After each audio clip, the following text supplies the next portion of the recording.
August 1993. Bucharest, Romania. Olympic Stadium. 70,000 people watching. Michael Jackson, midway through Billie Jean, suddenly stopped moving. His body went rigid.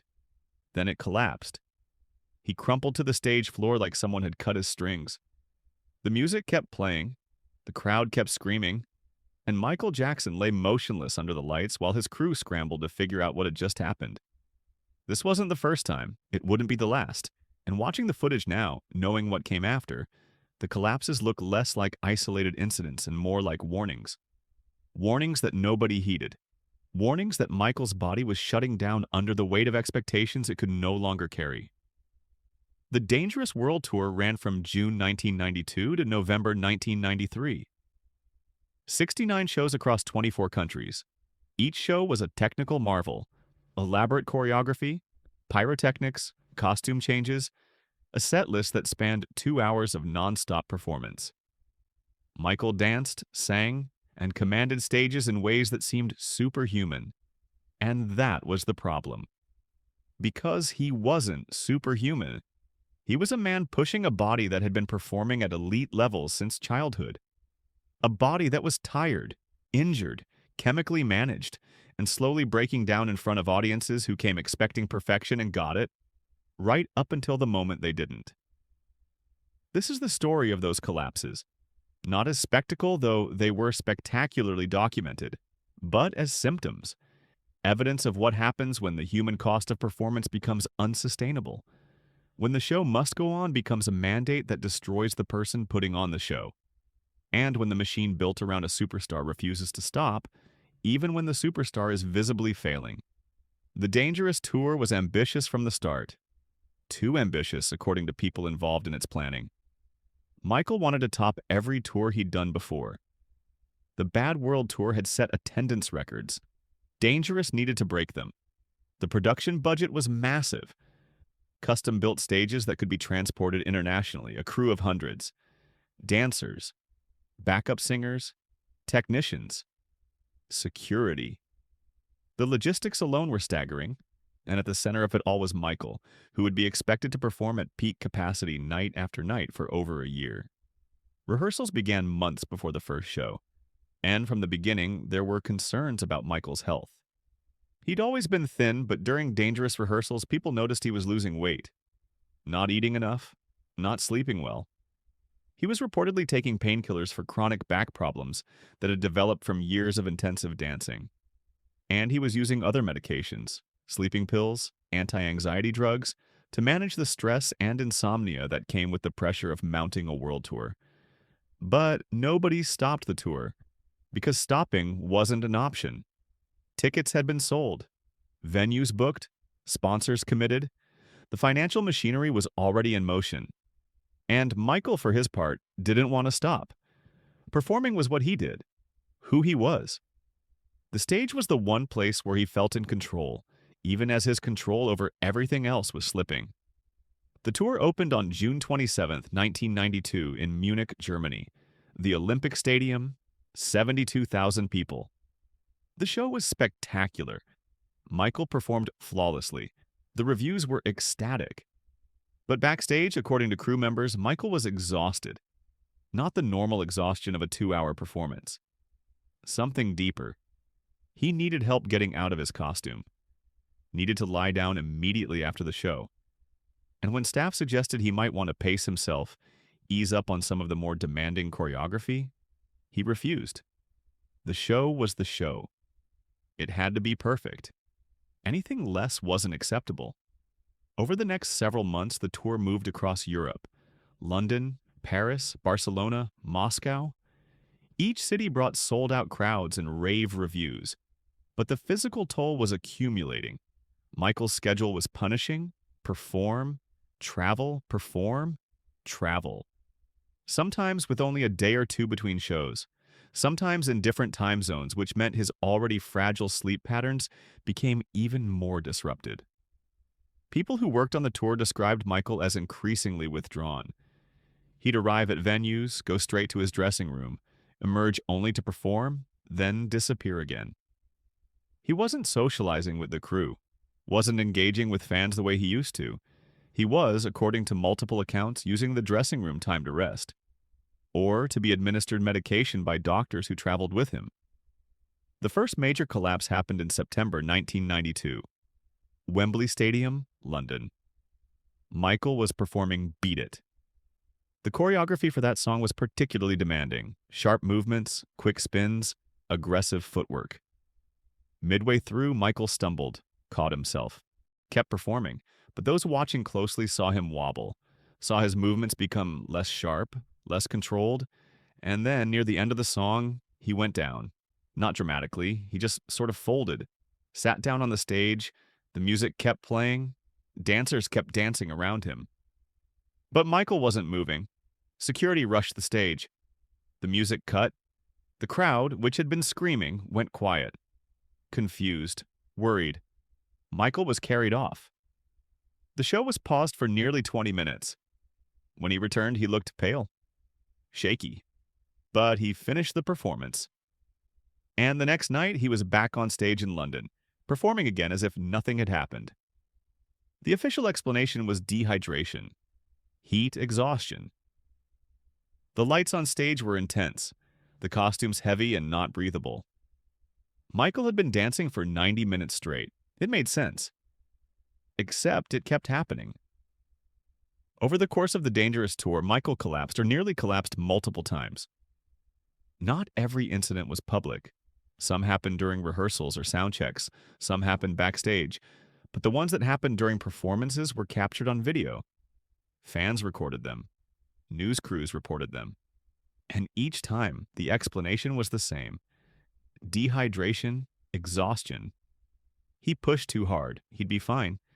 And each time, Michael would recover and the tour would continue.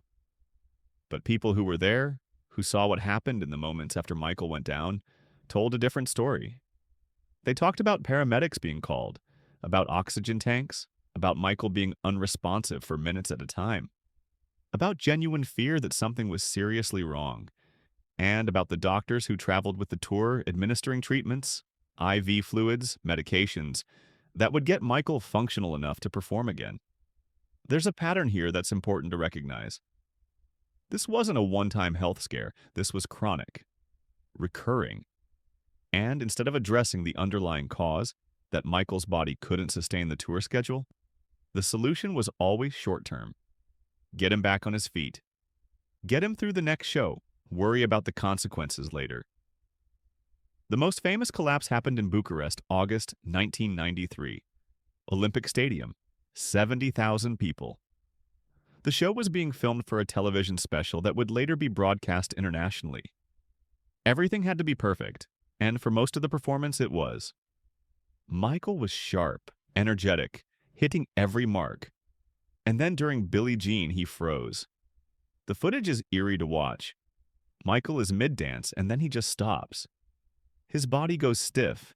His arms lock at his sides, and he falls. Straight down, like a marionette with cut strings. He hits the stage hard, doesn't break his fall, just collapses in a heap.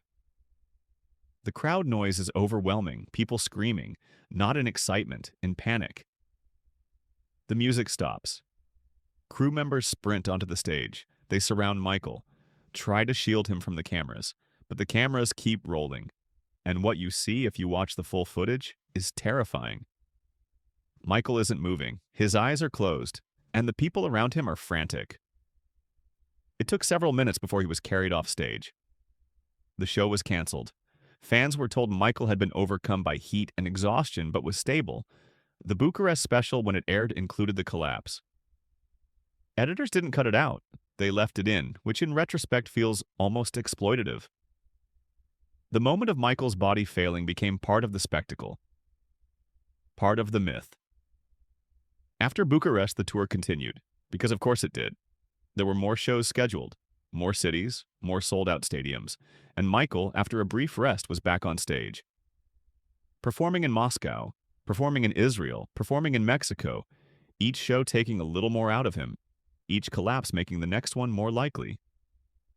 The crew, according to later interviews, knew something was deeply wrong, but they also knew the tour was a juggernaut. Stopping it would mean financial losses in the millions. Disappointed fans, Breached contracts, lawsuits, the machine had too much momentum. And Michael, despite being the person the machine was literally destroying, didn't have the power or perhaps the will to stop it. There's a particular cruelty in this dynamic.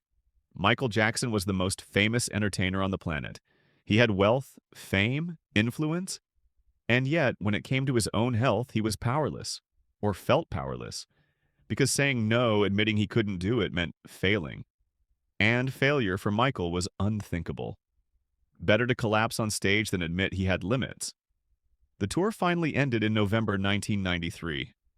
Not because it was scheduled to end, because Michael physically couldn't continue. The final show was supposed to be in Mexico City.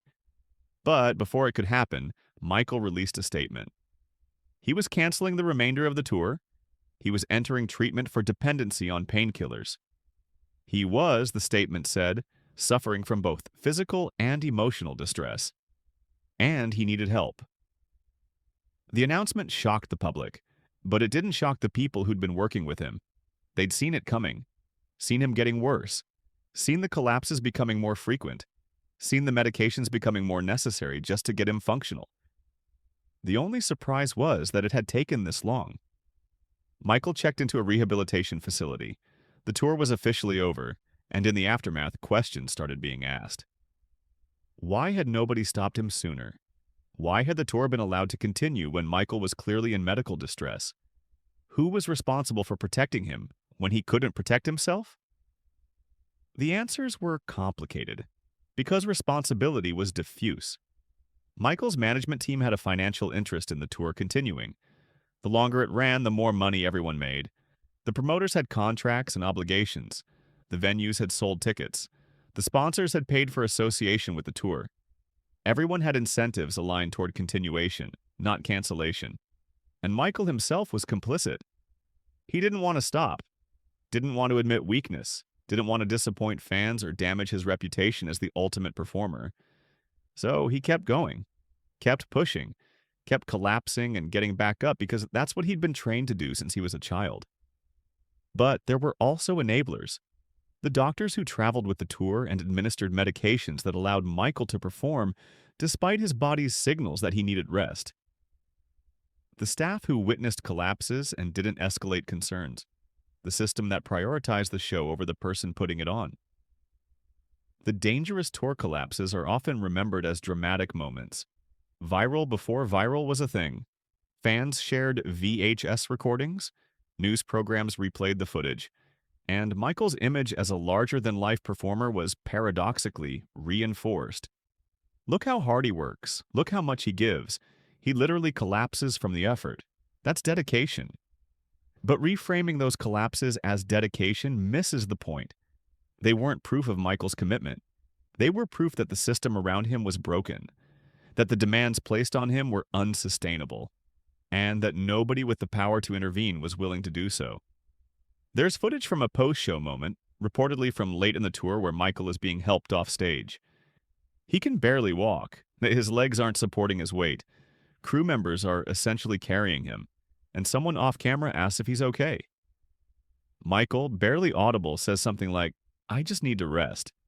And the response, according to people who were there, was something along the lines of, "You can rest after the next show." The physical damage from the dangerous tour was lasting. Michael's chronic pain issues, which had begun years earlier, worsened. His dependency on painkillers, which started as a way to manage legitimate medical problems, deepened.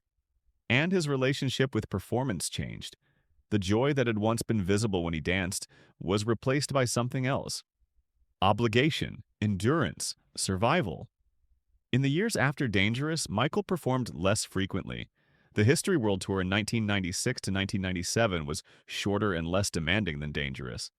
And by the time he was planning This Is It in 2009, rehearsals were reportedly chaotic. Michael couldn't physically do what he used to do. His body, after decades of abuse, couldn't deliver the performances people expected.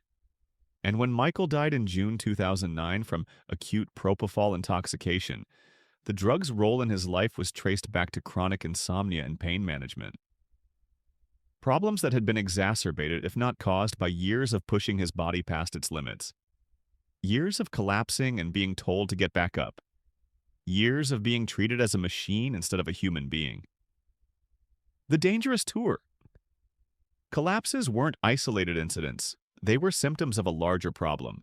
The problem of treating performers as products, of valuing the show over the person, of creating systems where financial incentives override health concerns, and of enabling self-destructive behavior because stopping would be inconvenient for everyone involved.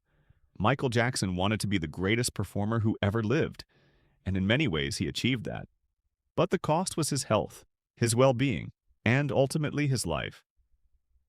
The collapses during the Dangerous tour were his body's way of saying it couldn't continue, and everyone ignored it, including Michael himself. There's a broader conversation to be had about the entertainment industry and how it treats its biggest stars.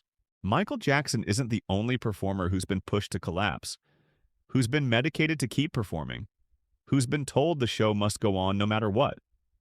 The industry is built on this dynamic. Artists are assets, their health is secondary to their productivity, and when they break, they're replaced. But Michael couldn't be replaced. There was only one Michael Jackson, and the people around him knew that. So instead of protecting him, they exploited him, squeezed every last performance out of him. And when he collapsed, they got him back on his feet and kept going. The footage of Michael collapsing exists. It's archived, analyzed, turned into clips that circulate on social media. And the common reaction is awe. Look at his dedication. Look at how hard he worked. But the appropriate reaction is anger. Anger at a system that let this happen, that watched a man destroy himself and called it professionalism. The Dangerous tour ended 30 years ago, but the dynamics that caused Michael's collapses are still in place. Artists are still pushed too hard, still medicated to perform, still told their health is less important than the show. And when they collapse, literally or metaphorically, the response is often the same. Give them a break. Get them back to work. Ignore the underlying problem because addressing it would be expensive and complicated. Michael Jackson's collapses during the Dangerous tour should have been a wake-up call, a moment where the industry looked at itself and said, "This isn't sustainable. We can't keep doing this." But it wasn't. It was just filed away as part of Michael's story. Another chapter in the mythology of the tortured genius who gave everything for his art. Except he didn't give it. It was taken by a system that demanded more than any human being could sustainably provide. And when his body tried to tell everyone it was breaking, nobody listened. Not the management, not the promoters, not the fans, not even Michael himself. So what do we do with this knowledge? What does it mean to watch those collapses now? It means seeing them for what they were. Not moments of dedication, moments of desperation. Not proof of Michael's superhuman commitment. Proof that he was human and being treated as if he wasn't. Not entertainment, tragedy. And it means asking questions. Why did this happen? Who benefited? Who was harmed? And how do we make sure it doesn't keep happening? Because it is still happening. In different forms, to different artists. The specifics change, but the dynamic remains. Push until breaking. Medicate to continue. Profit while you can. And when the person at the center collapses, express concern and move on. Michael Jackson collapsed on stage during the Dangerous tour multiple times, in front of thousands of people. And the response was to carry him off, revive him, and send him back out. That's not care. That's not support. That's exploitation. And calling it anything else is dishonest. The last collapse of the Dangerous tour wasn't on stage. It was the cancellation itself. When Michael finally admitted he couldn't continue, when he checked into rehab and acknowledged his dependency on painkillers, that was a different kind of collapse. Not physical, psychological. The collapse of the myth that he could do anything, that he was limitless, that the show could always go on. And in the years after, Michael never fully recovered. Not physically, not emotionally. The Dangerous tour broke something in him that couldn't be repaired. The trust that his body would hold up, the belief that he could keep doing this forever, the illusion that fame and talent were enough to insulate him from human frailty. He kept performing, kept making music, kept trying to be Michael Jackson. But the ease was gone. replaced by effort, struggle, pain. And in the end, it killed him. Not directly, not in a straight line. But the trajectory started with those collapses, with the decision to keep going when he should have stopped, with the system that valued the performance more than the performer. So when you watch the footage of Michael collapsing in Bucharest or London or any of the other cities where his body gave out, remember this: you're not watching dedication. You're watching destruction. You're not seeing a perfectionist at work. You're seeing a person being used up. And the fact that it was filmed, broadcast, turned into content, that's part of the tragedy too. Michael Jackson deserved better. Deserved a system that would have stopped the tour the first time he collapsed. Deserved people around him who prioritized his health over their profits. Deserved to be treated like a human being instead of a revenue stream. He didn't get that. And the collapses during the Dangerous tour are the evidence. Documented, undeniable. A record of what happens when the cost of perfection becomes too high and nobody has the courage to say stop. The show must go on. That's the mantra. But sometimes the show needs to end. Sometimes the only responsible choice is to stop. And the failure to make that choice, to prioritize life over spectacle, is a failure that echoes far beyond one tour, one artist, one tragedy. Michael Jackson collapsed. The world watched. And then the world asked him to get back up and do it again. That's the story. And it's not a story about dedication. It's a story about how we consume the people we claim to love until there's nothing left.